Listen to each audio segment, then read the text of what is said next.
Oh iya Bang. Tapi juga perdebatan itu juga menarik. Ini karena dia mungkin tinggal di sini. Kalau dia tinggal di Amerika barangkali juga akan seperti itu. Ya.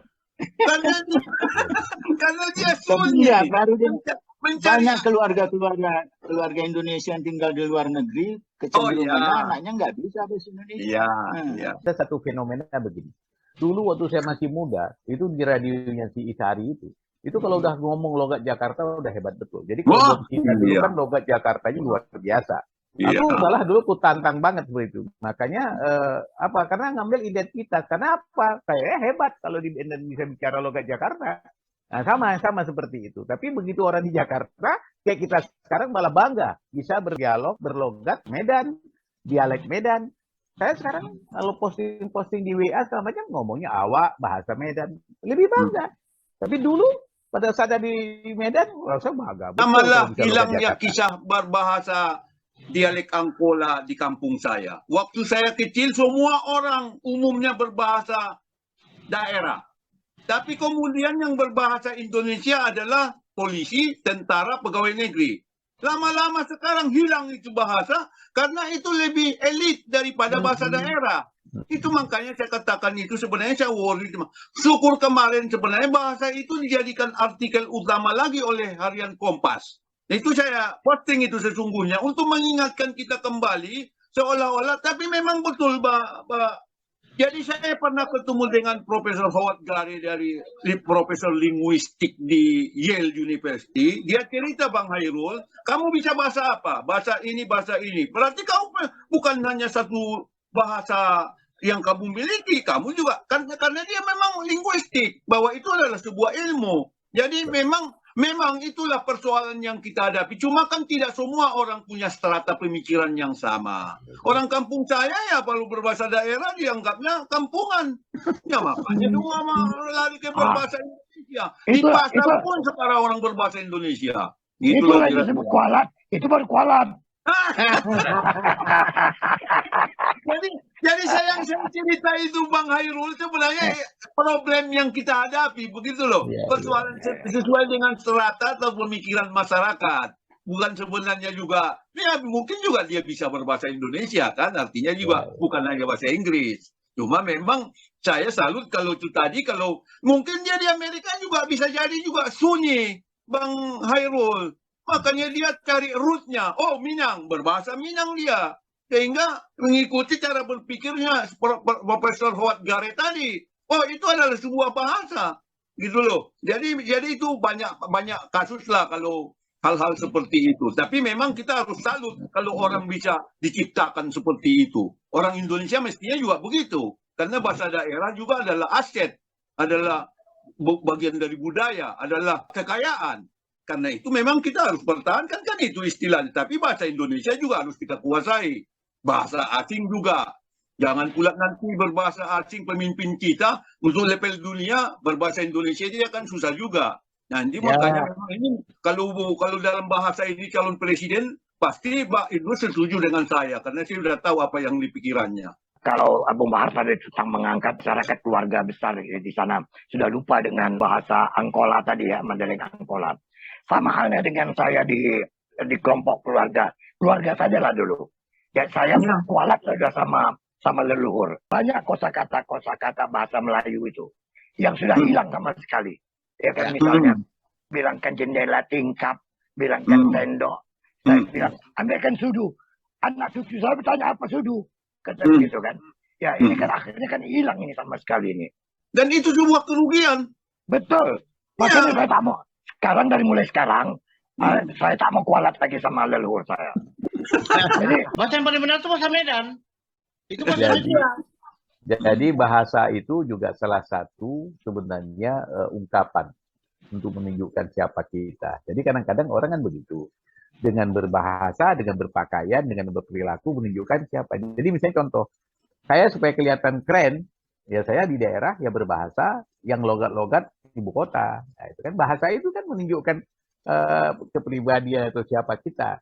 Nah, akhirnya apa dianggap kayak Abang bilang tadi bahasa apa Anggola dan bahasa daerah itu bahasa kuno, bahasa yang rendah. Tingkat ini. Jadi ada jobnya kau itu bahasa menunjukkan bangsa kan? Jadi aku ingatlah, entah saudara Sidrus itu, ada juga bertanya. Dia bilang di Jakarta, coba tebak kawan, saya orang apa? Kau pasti orang Aceh. Salah. Itu dia. Jadi orang Madura? Salah. Bali juga enggak. Jadi orang Jakarta? Ya, sudah Sudah tentu dong. pengen dia sebut anak Jakarta ya. Orang ditanya lah sama Bang Dol. Bang Dol, coba tebak aku ni orang apa gitu. Alah, orang Aceh lah. Salah lah bang gitu kan. Kalau begitu orang Manado, jauh kali lah. Tahu aku. Jakarta, dah sudah tentu dong. Sama orang-orang Batak itu ya terus ya. Yang bah, aku sudah 6 bulan aku di Jakarta sudah. Jakarta. Kita Udah hilang logat lagi Batak. Batakku katanya. Kita arah Bataknya katanya. Jadi itu dia, itu sudah benar lah. Makanya jangan sok kalau orang udah kayak gitu tuh sebenarnya tingkatnya rendah itu. Kalau melagak-lagakkan gaya orang lain untuk menunjukkan kita lebih hebat, enggak. Bang Aris, kita bicara soal kuat tidak kuat lah ini ya. Pancing sih, ya, jangan sebenarnya kita juga generasi kualat bang. Ya. Kualat juga kita. Judulnya nanti kita memaknai kualat kan gitu, memaknai. Meletakkan sesuatu tidak pada fungsi dan tempatnya itu yang kualat sebenarnya. Iya. Posisinya di sini, tempatnya di sini, kita tidak tempatkan dia pada posisinya. Itu tidak adil dan itu yang disebut dengan kualat. Orang tua sudah menjaga kita. Masa anak awak disuruh lagi orang tua jaga. Tapi kalau kita bisa, boleh orang tua menjaga, tapi jangan dia jadi tanggung jawab. Tanggung jawabnya, oke, ini pembantu. Tolong Bapak tengokin pembantu ini. Iya. Yang cucunya diwajibkan. Pembantu ini tolong awasi. Saya punya tetangga seperti Pak Jaya itu prinsipnya. Depan rumah nih, kebetulan pula orang Minang tapi bekas dubes di Laos. Dia seperti itu prinsipnya. Ya jangan lagi dong saya dibebani dengan cucu, dengan anakmu katanya. Tapi ya kadang-kadang kan ada juga orang tua yang meminta, sini dong, makannya aja katanya. Iya, tapi macam-macam lah prinsip. Tapi sepanjang pendidikan itu lebih baik, tidak mengganggu atau sesuai dengan prinsip tujuan hidup, barangkali ya nggak perlu kita perdebatkan. Orang pun punya sifat masing-masing. Secara general sebetulnya ini tidak ada yang salah. Tapi kalau kita masuk detail itu beda-beda. Semua orang beda. Kadang-kadang begini ya, different folks with different strokes. Jadi setiap orang beda masing-masing caranya. Jadi dulu gini aku ingat ya, pada saat aku punya anak, karena aku tahu bahwa nenek atau kakeknya pasti memanjakan anak melebihi sehingga ini kurang bagus. Itu prinsipku dulu pada saat itu. Jadi kalau anak ditinggal sama orang tua atau atuknya itu, aku nggak begitu setuju. Gitu. Aku takut ya. Nah sekarang pada saat posisinya aku sekarang menjadi kakeknya, aku teringat itu. Nah, jadi kan beda, makanya dibilang si Isa dia kan spesifik lah. Artinya kan tidak semua orang punya pengalaman yang seperti itu. Jadi aku nggak mau kekhawatiran anak dan menantuku terhadap perilakuku terhadap cucu. Ya walaupun kadang-kadang kan yang kita khawatirkan dulu sekarang ada di kita gitu loh. Itu kan kadang-kadang overprotective, sedikit ini dimanjain, kalau nangis diberi ini gitu kan. Nah, malah aku serahkan itu ke bapak mamanya gitu loh. Kedekatan seseorang dengan cucunya itu terlihat daripada awal pada saat dia dilahirkan. Bisa jadi. Ya, itulah dimulainya dari situ. Bagaimana dia sikapnya nanti terhadap cucunya. Pak Jaya gimana? Walau Jaya memang unik kan, maka tak bisa kita samakan kan begitu. Jadi Jaya ini mungkin begini bang, dia kan matriarkal. Jadi istri yang pegang peranan, dia tinggal duduk di kedai kopi aja. Dia mau. Saya sependapat tuh tadi. Bagaimana kita dengan cucu dari mulai dia lahir kita tahu. Saya 5 cucu, 5 lahirnya itu saya ada. Artinya bukan saya lihat dia melahirkan ibunya, tapi sesudah bayi itu keluar dari ruang perawatan, saya sudah ada di situ. 5 saya lihat cucu saya tuh. Jadi dari kecil memang udah dekat sama saya dia cucu-cucu itu. Bayi lah pokoknya kita udah dekat dengan dia. Walaupun waktu itu dia nggak tinggal serumah dengan kita. Tapi sekarang alhamdulillah cucu saya yang 3 yang ada di Jakarta di rumah saya sekarang. Jadi Bang Hairul, Ya. tetap kali lah kalian semua yang berlima ini udah punya cucu, aku belum. Ya tadi gendong kucingku, inilah cucu. Tapi Bang Hairul juga harus toleran. Kalau orang mungkin dia menjauh. Aku melihatnya begini, Errol, pada dasarnya kita adalah penyayang terhadap anak-anak. Itu pada dasarnya. Betul. Ya, sama kita sepakat bahwa pada dasarnya kita adalah penyayang anak-anak. Nah, begitu anak kita menjelang besar, kita kan sudah tak ada punya teman untuk bermain. Muncullah seorang cucu kan begitu. Yang kita itu pada dasarnya penyayang anak-anak, kita kan ada teman bermain. Dan rata-rata orang yang punya cucu itu adalah orang-orang yang sudah pada masa-masa persiapan pensiun. Tempat permainannya untuk mengembirakan dia itu adalah cucunya. Iya. Nah, itu yang saya lihat. Apa sebab cucunya makin sayang sama kakeknya, sama opungnya, sama atuknya itu? Karena cucunya pun pintar juga dia. Tempat perlindungan yang terbaik adalah kakeknya. Jangan-jangan Pak Jaya belum tentu. Tanya dulu dong. Ini Bang, aku juga pengen tahu ya. Banyak orang juga kadang-kadang kan semua bilang bahwa kakek itu lebih sayang sama cucunya atau lebih istimewa cucunya dibandingkan waktu sama anaknya. Nah, ini perlu ada penelitian apa benar seperti itu. Tapi memang aku ngalamin seperti itu. Jadi pada saat anakku, ya biasa-biasa orang anakku kok gitu kan. Setelah itu aku bermain-main dengan dia, sebenarnya selisih ada range waktu yang jauh sekali. Kita tidak lagi ketemu sama anak kecil. Tiba-tiba punya cucu. Teringat kita kan waktu dulu anak kita, waktu kita masih bermain-main sama dia. Ini juga salah satu sebenarnya kerinduan pada saat anak-anak dulu masih kecil. Jadi itulah pelampiasan pada cucu. Dan memang bahayanya apa? Tidak totally kita punya hak di situ. Kan itu kan punya anak kita kan, punya menantu kan. Kita nggak bisa macam-macam juga gitu loh. Nah ini juga karena milik tidak sepenuhnya kita punya, jadi memang agak berbeda juga gitu. Jadi ada pomionya itu terus mengatakan. Ini kalau istri minta sesuatu kepada kita untuk dibelikan, pasti kita bilang bulan depan lah ya. Nah, kalau anak minta, saya bilang besok ya. Gitu, tapi kalau cucu belum dia minta, udah kita kasih. Iya itu. Maka saya bilang tadi, rata-rata orang yang punya cucu itu pada saat dia sudah tidak kegiatan. Terbayang dia kepada masalah memori. Tak sempatnya aku bermain dengan anakku dulu kan begitu ya. Kalau aku lihat, kalau kita mau teliti secara psikologis mungkin, ada juga curangnya kakek-kakek nih, kalian nih. Karena kalian suka ditemani oleh cucu. Iya. Jadi for the benefit of you, jadi bukan benefit cucu itu kan. Iya, bisa jadi. Iya, menyenangkan diri. Betul. Nanti aku bukan meramalkan, bukan memprediksi. Kalau si Ali punya cucu nanti, insya Allah, ya kan, di cucunya pasti tempat tidur dia nanti. Tengoklah. Jadi kalau cucu nanti, ya, kalau kita sekarang dibangun sama istri marah, dibangun sama anak marah, nanti cucu itu naik, diinjaknya kepala kita tempat tidur, hilang preman awak. Tak berani awak. Hilang sama cucu, hilang preman awak. Tak bisa marah. Ya.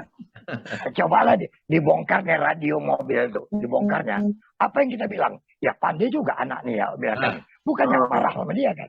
Malah kita puji dia. Hebat juga kawan nih. Bisa dia rusak radio ini. Kan bilang. Pecah handphone awak, dilemparnya. Memang handphone yang tak bagus, kita bilang dia yang bagus. Naruh handphone yang nggak benar gitu kan. Iya. Kalau cerita cucu membuat Hairul kepingin ke Abu Dhabi dia nih. Udah gede-gede lah ya. Udah balik sini dia yang di sana, yang ada 2 cucu saya lagi, yang ada 2 di London sekarang. Oh gitu ya. Masih dia bisa bahasa Padang Bang? Nggak bisa. Karena macam Idrus juga kan Aceh, tapi kan tinggal di Medan kan gitu ya. Kami orang tua memang dari Minang, tapi lahir Tanjung Balai, besar di Binjai, kerja di Medan kan gitu. Tak lagi apa-apa. Daerahnya nggak digali ya. Tapi ya asal daerah itu nggak bisa kita dibohonginya kan gitu kan. Tapi Bang Hairul, kadang pada suatu titik nanti ada kerinduan orang kan untuk mencari rootnya. Gitu loh. Oh iya. Kalau saya rootnya itu tahu. Sudah saya bawa tuh anak cucu tuh ke sana, ke kampung orang tua saya.